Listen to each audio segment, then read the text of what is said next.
हुआ ऐसी कौन सी जड़ थी जिससे आपके हाथ रुके हुए थे? आपके हाथ कहाँ तक उठते थे बताइए जरा। बस इतना, मैं रात को मालिश करवाती थी रोज। बस इतना, और रात को मालिश करवाती थी रोज। मैंने तो डंडे मारे हैं, मालिश नहीं की। मैंने क्या मारा है? आपके तो डंडे में आशीर्वाद है। तो क्या हुआ फिर? ठीक हो गया। कैसे? दिखाओ मुझे कैसे पता ठीक हो गया? चक्के दिखाओ। शाबा, बल्ले बल्ले, बोलो सच्चे। ऐसे हाथ मिलाए माता जी को कितने दिन हो गए और कितने साल हो गए बताएं जरा अपने मुंह से। 11वां साल लग गया। 11वां साल लग गया। ऐसे कभी हाथ नहीं उठाए, और हाथ उठते थे तो कितने उठते थे ये भी बताएं मुझे जरा। बस इतने हाथ उठते थे, यानी कि सीध से ऊपर हाथ नहीं जाते थे। क्या है ये आखिरकार? ये निगेटिविटी है। ऐसे जड़ जमाए हमारे शरीर के कोनों कोनों में बैठ जाती है। आज से बहुत साल पहले यानी कि 2013 में मैंने एक व्यक्ति के घुटनों पे हाथ लगा के 45 मिनट तक लगातार जप किया हनुमान जी महाराज का। आप बैठ जाएं, थोड़ा आप बैठ जाएं, सब माता जी खड़ी रहो। 45 मिनट तक मैंने जप किया। खड़े नहीं हुआ जा रहा तो इसमें बैठ जाओ। जब 45 मिनट जप किया तो वो आदमी सदा के लिए चलने लगा। आज भी वो आदमी चलता है। ये गाँव पड़ता है किशनपुर, और किशनपुर गाँव के ये निवासी है। तो उसने हॉस्पिटलों में नहीं दिखाया 3 एकड़ भूमि बेच दी हॉस्पिटलों में दिखा के। हमारे पास जो बबलू रहता था ये उसके चाचा है। ऐसे तो 2-3 एकड़ जमीन बेच दी। ये सुनील है क्या? ये लड़का सुनील है क्या? सुनील है तेरा नाम? सुनील है। 2-3 एकड़ जमीन बेच दी। इस तरह से निगेटिविटी आपके कहीं भी शरीर में ठहर के आपको बर्बाद कर सकती है। आपके उस अंग का संचालन रोक सकती है। आपके घुटनों को जमा सकती है, फ्रीज कर सकती है, जड़ कर सकती है। तो इसके लिए क्या है हमारे पास? तो ये बाबा की छड़ी है। तो बाबा की छड़ी ने क्या किया? बाबा की छड़ी ने एक कमाल किया। मैंने बाबा की छड़ी से ऐसे टच किया, ऐसे टच किया तो एक बार में थोड़ा हल्का हुआ। वो जो निगेटिविटी थी उसने माता जी के हाथों को छोड़ा। फिर दोबारा किया तो और छोड़ा, फिर तिबारा किया तो और छोड़ा, और फिर जब 4 बार कर दिया तो फिर कितना छूट गया बताना माता जी जरा। पूरा ऊपर देख लो अब हाथ कैसे उठ रहे हैं। तो क्या आप दर्द हो रहा है इस टाइम? नहीं है? नहीं। इसको क्या मानोगे आप? ये चमत्कार नहीं है, कोई चमत्कार नहीं है। मैं मनु भैया चमत्कार को प्रश्रय नहीं देते। ये कोई चमत्कार नहीं है, चमत्कार होने वाला अभी नहीं है। कल की अवतार से पहले कोई चमत्कार है नहीं। ये चमत्कार लिखित का नहीं है। ये तो आपको निगेटिविटी है। मेरा कहने का मतलब यह निगेटिविटी इसी रूप में हर घर में समाई हुई है। तो फिर हमने उसको निकालना है, और वो वैज्ञानिक प्रविधि मनु भैया के पास है। यानी कि वो हमने खोज निकाली है। आपके हाथों में लेके आते हैं आपकी चीज़ों को। हाथ हिलते हैं, हाथ को कोई रोक नहीं सकता, कितना भी पढ़ा लिखा आदमी हो। तो हमने अपने व्यक्तित्व को चेंज करना पड़ेगा, अपने आधार को चेंज करना पड़ेगा। हमें मानना पड़ेगा हमारे ग्रंथों में जो लिखा हुआ है वो बिल्कुल सत्य है। क्या लिखा हुआ है? हमारा श्रीमद् भागवत कथा जो है वो प्रेत के उद्धार से शुरू होती है। गया जी इसका एक प्रमुख उदाहरण है। गया जी हमारा पता नहीं कब से है, और वहाँ पे प्रेत का हमारे पुराणों में लिखी हुई है गया जी की कीर्ति, और उसके वहाँ पे प्रेतों का उद्धार होता है, पितरों का उद्धार होता है। कितनी बड़ी बात है, पितरों का उद्धार होता है। कोई ना कोई प्रेत किसी का ना किसी का पितर है कि नहीं है? तो फिर प्रेत कौन है? मतलब सबके पितर ही है, और पितर ही प्रेत बने हुए हैं, और उन्हीं को हम निकाल रहे हैं, और वो जड़ जमा के फिर रहे हैं। बस ये है कि कोई किसी के घर का है, कोई किसी के घर का आया हुआ किसी अन्य में है। और जब इस तरह से अन्य में आ जाता है, अभी के अभी आपने एक चमत्कार देखा, लेकिन मैं इसको चमत्कार नहीं मानता, क्योंकि निगेटिविटी थी। निगेटिविटी शक्ति का संचालन करने से, मंत्र जाप करने से वहाँ से हटी, और उनको लाभ हुआ। मैं ये लाभ भी परमानेंट नहीं मानता हूँ। हो सकता है वो निगेटिविटी इनको जाके दोबारा पकड़ ले। तो इसके लिए माता जी को 3 से 4 बार आना पड़ेगा। बस मैं इतना मानता हूँ। आगे ना मैं चमत्कार को प्रश्रय नहीं दूंगा, बढ़ावा नहीं दूंगा, इस बात को असंतुलित नहीं करूंगा। ना मेरा काम है लोगों को झूठ भकाना और बोलना लोगों से। ये काम मुझसे होगा ही नहीं। हमने तो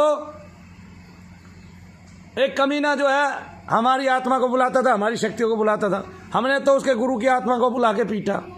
असली में पीटा तो भी नकली बता दिया। भाई ऐसा हो ही नहीं सकता, क्योंकि लोग दुविधा में ना पड़े।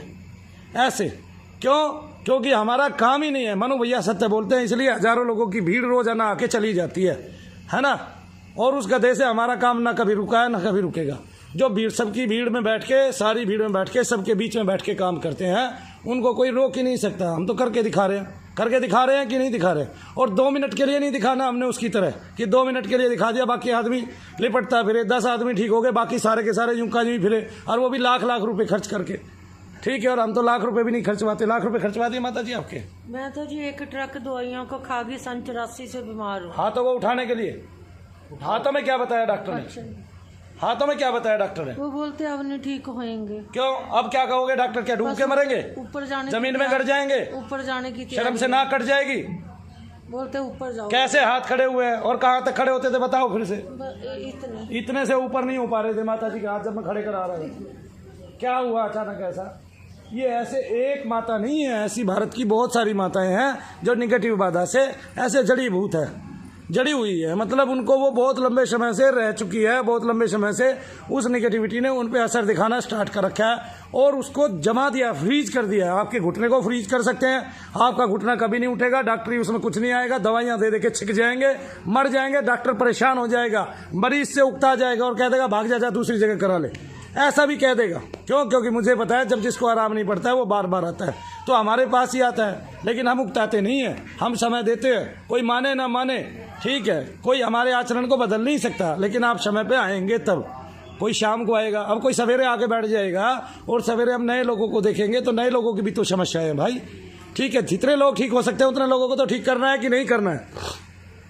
सवेरे मैंने एक बात बताई, आपको 4 बार आना पड़ेगा, तो 4 बार में पहली बार में वे लोग ठीक हो जाएंगे जिनको कोई बंधन नहीं है और प्रेत 4 से 5 साल तक का है, वे लोग बिल्कुल ठीक हो जाएंगे। और जिनको हल्के पित्र है, आगे नहीं समझ में, यानी कि जिनके पित्र कम मलिनता में है और उनके पित्र अभी अभी पैर पसारना स्टार्ट कर रहे हैं मलिनता में। लेकिन जो लोग दूसरी बार आके ठीक होंगे उनका हमें समझ में आ जाएगा कि इन लोगों को बंधन तो थे, बंधन भी कट के प्रेत भी ठीक हो गया, अब इनके पीछे ना तो कोई तांत्रिक है और ये लोग ठीक होने वाले हैं। दूसरी बार के बाद उनको आराम आ जाएगा। जो लोग तीसरी बार में जाकर ठीक होंगे उनको हमें समझ में आ जाएगा कि 3 बार में ही हमारी प्रक्रिया पूर्ण होती है, तो 3 बार में आके ये ठीक हो गए। और चौथी बार इसलिए दिखाने आते हैं कि कुछ रह तो नहीं गया अड़ंगा, ठीक है। लेकिन जो लोग 4 बार में भी ठीक नहीं होते हैं वो ये समझ ले उनको ठीक होने में समय लगेगा, उनकी चीज़ें जड़ चुकी हैं, उन्होंने बहुत समय गंवा दिया है उन चीज़ों के साथ और वो रम गई है, उन्होंने उनके शरीर पर कब्जा कर लिया है। कितनी बड़ी चीज़ है एक बिंदी मात्रा, जब वो आपके शरीर में घुस जाता है तो पहले बिंदी की तरह ही घूमता है, कभी कहीं दर्द करेगा, कभी कहीं दर्द करेगा, बाद में पूरे शरीर में हमेशा के लिए दर्द होना स्टार्ट हो जाएगा। तो जब वो पूरे शरीर में दर्द हो जाएगा तो समझो आपकी चीज़ बहुत ताकतवर तरीके से आपके अंदर रम गई है, उसने आपके शरीर को अपना लिया है। अब आपका शरीर उसका शरीर हो गया है। किसका शरीर हो गया है? उसी का शरीर हो गया। अब आपको क्या करना पड़ेगा? मनु भैया के पास आना पड़ेगा, हम वापस उसको छोटा करते हैं, बिंदी के समान होता है।